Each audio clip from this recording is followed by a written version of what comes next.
తిరుపతి జిల్లా గూడూరులో యువతి అనుమానాస్పద మృతి కలకలం రేపుతోంది. పంబలేరులో ఓ వాగులో యువతి డెడ్ బాడీ లభించింది. గూడూరులో ఓ ఇంజనీరింగ్ కాలేజీలో చదువుతున్న యువతి లేహా 2 రోజుల క్రితం అదృశ్యమైంది. ఈ నెల 31న యువతి లేహా వివాహం జరగనుండగా ఇంతలో ఈ విషాదం చోటు చేసుకుంది. అయితే పెళ్లి ఇష్టం లేక ఆత్మహత్య చేసుకుందా లేక ఎవరైనా హత్య చేశారా అన్న కోణంలో పోలీసులు దర్యాప్తు చేస్తున్నారు. పక్కనే రాఘవ సార్ అక్కడ 20వ తారీఖు కాలేజీకి పోయేస్తామని చెప్పేసి 20వ తారీఖు కాలేజీకి పోయేస్తామని చెప్పింది. తర్వాత నైట్ 8 అయినా కూడా రాలాము. ఉదయం నుంచి 7:45 పోయింది. అప్పుడు రైల్వే స్టేషన్ నుంచి ఫోన్ చేసింది, ఫోన్ నెంబర్ నుంచి ఫోన్ చేసిన తర్వాత మేము వీళ్ళ అమ్మ నాయన ఏంటంటే హాస్పిటల్కి వెళ్ళారు అదే రోజు తిరుపతికి. సాయంత్రం చూసుకునేసరికి అమ్మాయి రాలేదు.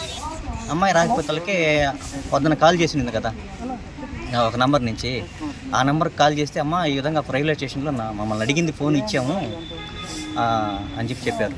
ఫోన్ చేస్తే ఆ పొద్దు రాత్రి పోలీస్ స్టేషన్లో కంప్లైంట్ ఇచ్చాము. మరుసటి రోజు నుంచి పోలీసులు ఎంక్వైరీ చేస్తున్నారు సార్.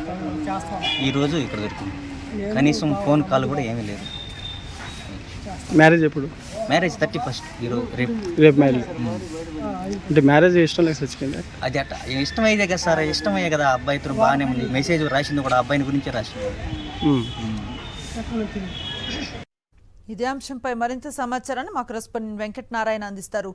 వెంకటనారాయణ, ఏంటి ఈ అమ్మాయి మృతికి సంబంధించి ఎలాంటి వివరాలు ఉన్నాయి? పోలీసులు ఏం చెప్తున్నారు? అనుశ్రీ, గూడూరులో ఇంజనీరింగ్ చదువుతున్న విద్యార్థి లేహా నిసి అనుమానాస్పద స్థితిలో మృతి చెందింది. సూలూరుపేటలోని తిరునామల్లికి చెందిన నిసి గూడూరులోని ఆదిశంకర ఇంజనీరింగ్ కాలేజ్ లో బీటెక్ సెకండ్ ఇయర్ చదువుతోంది. అయితే ఈ నెల 31వ తేదీన తల్లిదండ్రుల అబ్బాయికి మ్యారేజ్ నిశ్చయం చేసుకున్నారు. ఈ క్రమంలో 10 రోజుల క్రితం అంటే ఈ నెల 20వ తేదీన ఆమె కాలేజీకి వెళ్లి తిరిగి ఇంటికి రాలేదు. ఆ రైల్వే స్టేషన్ నుంచి కుటుంబ సభ్యులకు ఫోన్ చేసి అనంతరం అక్కడి నుంచి అదృశ్యమైంది. అప్పటి నుంచి ఆ అమ్మాయిని గుర్తించేందుకు కుటుంబ సభ్యులు గాలించినా ఫలితం లేకపోవడంతో పోలీసులకి కంప్లైంట్ ఇచ్చారు. పోలీసులు కూడా ఓవైపు అమ్మాయి ఆచూకీ కోసం విచారణ చేస్తున్న నేపథ్యంలో ఇవాళ మధ్యాహ్నం ఇక్కడైతే గూడూరులోని పంబలేరు వాగులు అమ్మాయి మృతదేహాన్ని స్థానికులు గుర్తించారు, పోలీసులకి సమాచారం అందించారు.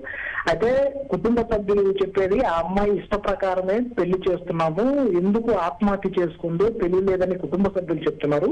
పోలీసులు మాత్రం ఇష్టం లేక ఏమైనా ఆత్మహత్య చేసుకుందా లేకపోతే ఎవరైనా హత్య చేసి వాగులో పడేశారా అనే కోణంలో పోలీసులు దర్యాప్తు చేస్తున్నారు. Anusri. Right, thank you Narayana.